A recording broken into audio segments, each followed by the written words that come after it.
Olá, esse é um trabalho acadêmico realizado na disciplina de Arquiteturas Latino-Americanas, ministrado pela docente Andréa Moassab. A disciplina faz parte do curso de Arquitetura e Urbanismo, da Universidade Federal da Integração Latino-Americana, também conhecido como UNILA, que está localizado em Foz do Iguaçu, no estado do Paraná, Brasil. Então, seguindo a temática de contribuir com a integração latino-americana proposta tanto pela universidade quanto pela disciplina, nós entrevistamos o grupo Caporá, que é um escritório de arquitetura do Equador. Significa en idioma guaraní la diosa que cuida la selva y en la noche se transforma en un oso que caza a los madereros que dañan los árboles de la selva. Entonces, ese nombre nos gustó, por la dualidad hombre-mujer y también por este instintivo de tener esta sinergia con la naturaleza, que también es bastante lo que nosotros hacemos. Entonces, por eso decidimos llamarnos Caporá Arquitectura. Un resultado de algunos viajes y de gente que más o menos nos pidió que empecemos a ayudarles con proyectos. Entonces, por ahí formamos la oficina. En el mundo tenemos, creo que 4 en la oficina ahorita, y también hacemos asociaciones con algunos amigos. Entonces, tenemos algunos amigos con quien trabajamos que son con gente de Chile, tenemos algunos proyectos ahora que estamos trabajando con personas igual de Estados Unidos y de Colombia, y también hemos trabajado no solo con arquitectos, sino con sociólogos, con antropólogos. Entonces, la parte social, eso inicia desde que comenzamos con la oficina, porque muchos de nuestros proyectos, especialmente en la Amazonía, pero también entre los afroecuatorianos, son procesación antes de que son proyectos. Entonces, en la Amazonía hicimos investigación territorial con el gobierno.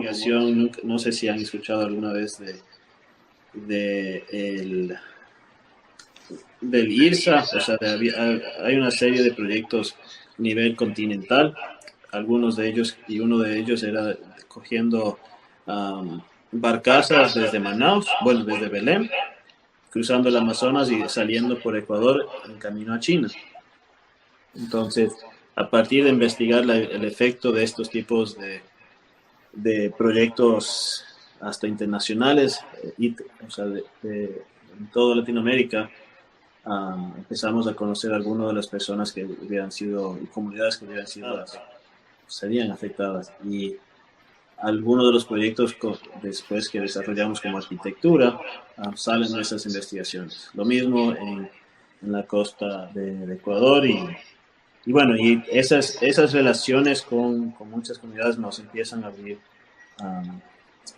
no solo puertas a nosotros, sino abrir que las comunidades nos empiecen a confiar, porque nos ha dado bastante experiencia trabajar estos temas de terreno, de protección de bosque, de protección de parques nacionales mediante grupos indígenas.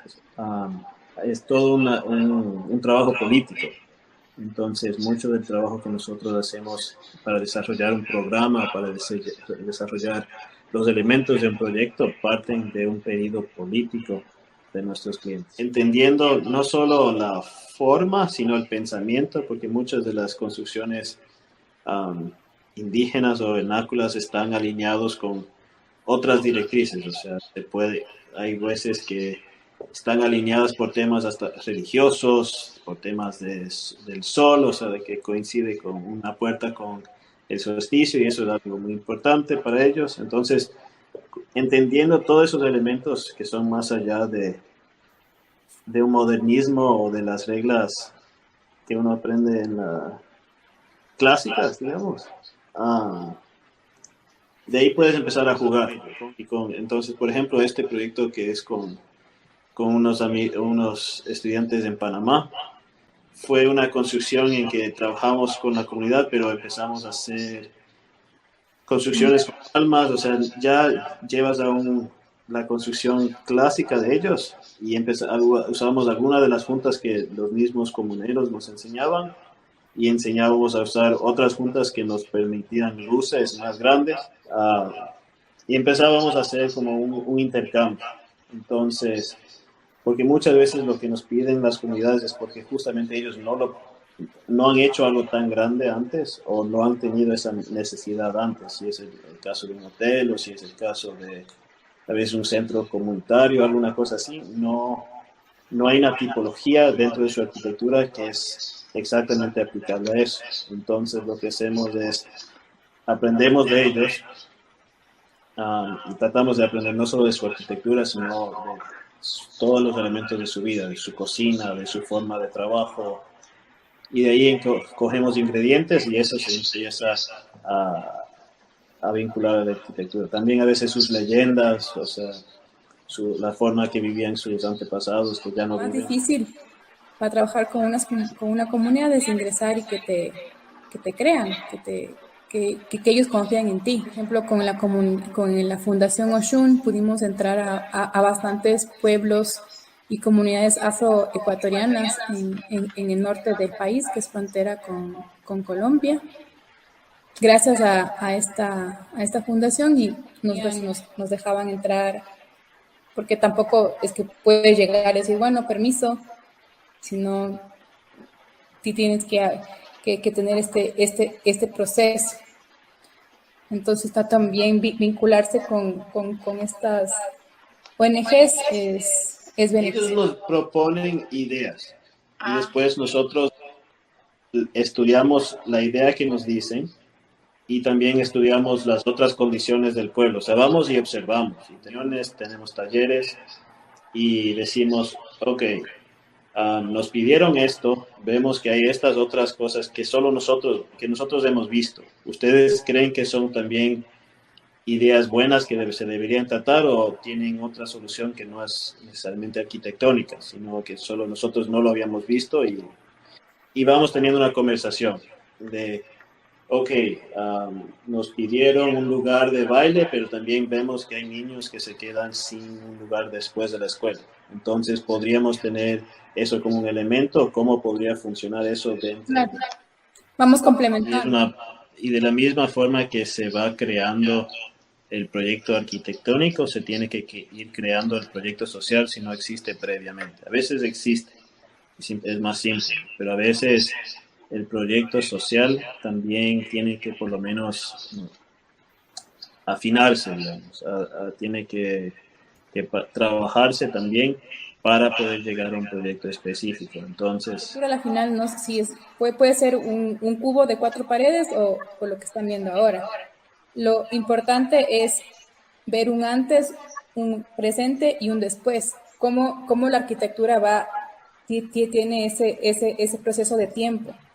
Porque si tú tienes que mientras cuando haces tú el proyecto en general, ver también cómo se mantiene, cómo eso va a afectar positiva o negativamente a la comunidad o al pueblo que vas a hacer, y cómo ellos van a aceptarlo en un futuro, para que no sea un elefante blanco que se gastaron toda la plata que tenía la comunidad antes. Identificar a la persona líder o a los líderes, porque estas personas van a hacer que el proyecto se mantenga en el tiempo,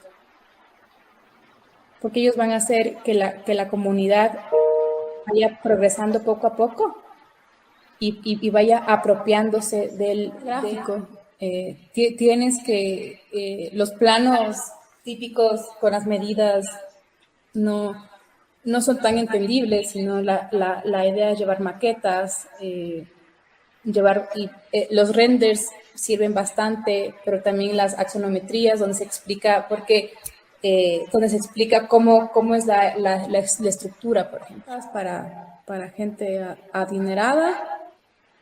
Hemos hecho proyectos turísticos para gente con plata, pero también hemos hecho proyectos para comunidades.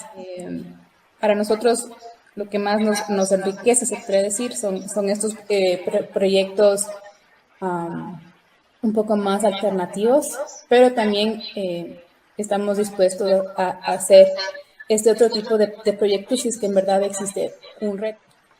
La diferencia, hay montones. La primera es que cuando trabajas en una comunidad, tú tienes que hacer consenso con 200 personas, 50 personas. Cuando haces un proyecto puntual en el sector privado, es con 1 o 2 personas. Entonces, es mucho más fácil llegar a un acuerdo. De ahí, la segunda parte es que en el trabajo comunitario o el trabajo con la comunidad, tú haces unos talleres participativos con ellos. Más o menos tienes que tener alguien más que te ayude a organizar las ideas. Sí. Entonces es un proceso mucho más largo, obviamente mucho más enriquecedor, pero tiene unas fases que tienes que cumplir para que al final, cuando tú entregues el proyecto, la comunidad o el pueblo esté a favor de eso, porque si no, se puede caer tranquilamente. Un poco la diferencia es que cuando con las comunidades, trabajas con comunidades o trabajas para estos tipos de proyectos sociales, si no es que hay una solicitud directamente del gobierno, muchas veces los proyectos son muy abiertos. Entonces creas el proyecto con tu cliente.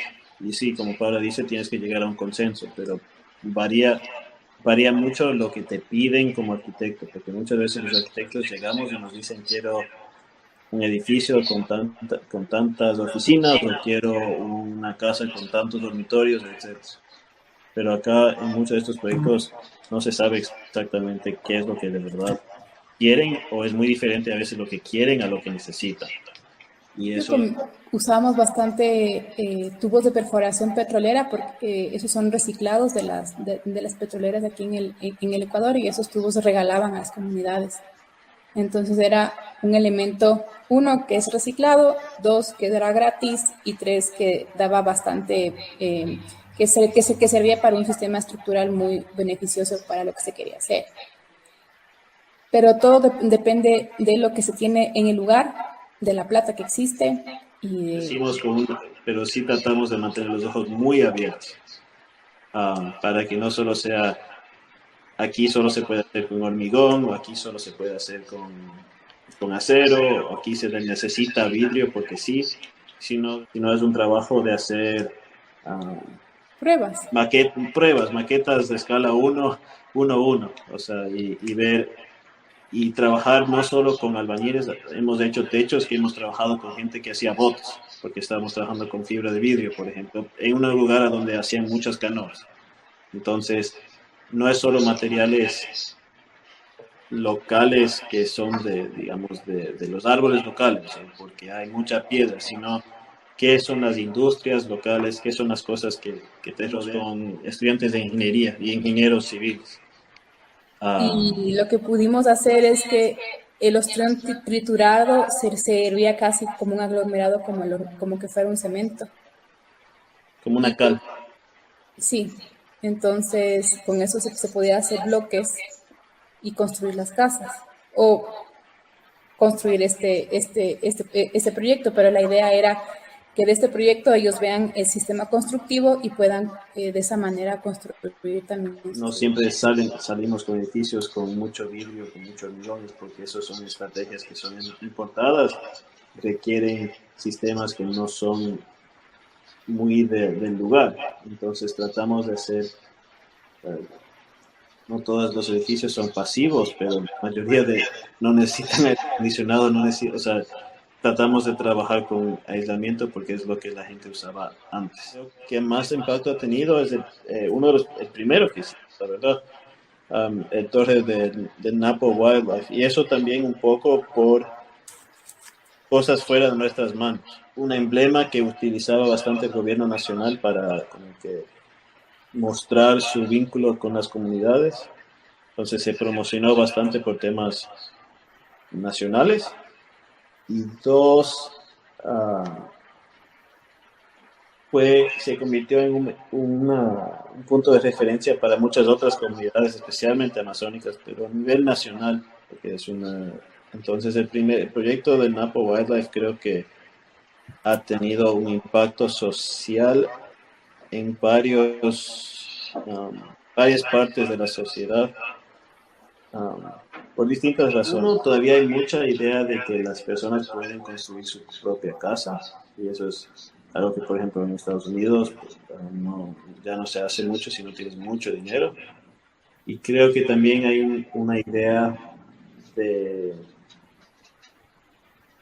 de, de construir, especialmente en algunas nuevas áreas de la arquitectura, de justamente tratar de construir de reivindicar materiales que se habían quedado un poco como materiales antiguos, y ver la calidad que tienen, y el valor.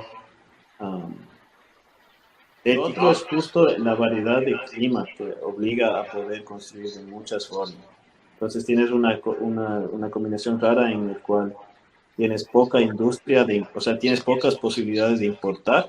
O sea, Ecuador no es un país en donde puedes diseñar mucho desde un catálogo preestablecido, pero tampoco tienes toda la variedad de industria. Pero tienes una cantidad de maestros, de artesanos que te pueden fabricar de forma rústica casi todo lo que quieras, y para un precio bastante alcanzable. Entonces, lo interesante de la arquitectura latina es cuando justo se va por otro camino, y modifica, o sea, hace mutar la arquitectura que las escuelas o postmodernistas o internacionales, o todo lo que se exporta del norte destaca mucho de la arquitectura latina, es en esta posibilidad de, de cuestionar uh, todos los pasos que se dan en Europa, o incluso ahora salen de las exploraciones en China, sea de arquitectos chinos o arquitectos europeos o americanos en China. Entonces, mientras más tipologías se desarrollan, creo que más reconocimiento se va a dar. Y especialmente ahora medio aburrido decirlo, pero todas las cosas que se salen en redes sociales ya democratiza bastante la creación de imagen de arquitectos. Pregunta sobre la identidad de la arquitectura en América Latina. Yo creo que es muy importante ver también la historia, porque nosotros tenemos arquitectura indígena o precolombina, se puede decir, cuando existió. La arquitectura colonial, cuando estuvieron los españoles, bueno, y en su caso los portugueses, cómo esa arquitectura modificó completamente las ciudades. Porque estamos trabajando en el proceso de un museo de historia precolombina. Y nos ha tocado no solo ser los arquitectos, sino hacer un catálogo de piezas. Nos ha tocado curar las piezas, seleccionar piezas. Yo creo que uno como arquitecto no solo diseña. Entonces, esa arquitectura también es identidad nuestra. No es de ahora, pero es identidad latinoamericana, así como la arquitectura mexicana. Y bueno, y la arquitectura actual. Entonces, yo creo que la arquitectura latinoamericana sí tiene... La arquitectura al final es una reflexión de cómo vivimos, de cómo pensamos, y nos afecta bastante. Entonces hay formas increíblemente distintas, y eso es algo que hemos aprendido bastante con los antropólogos y con las comunidades con quienes hemos trabajado, de otras formas que nos pueden impactar la vida, pensar cómo podríamos contestar estas preguntas sin que tener que recurrir qué sé yo, a Le Corbusier. Todas as imagens presentes nesse vídeo foram retiradas das divulgações do Caporá Arquitetura, como Instagram, Facebook e o próprio site. E nós, como equipe, queremos agradecer o Gabriel e a Paula pela gentileza e disponibilidade de nos terem dado a entrevista, e também a professora Andrea Moassab pela oportunidade do trabalho.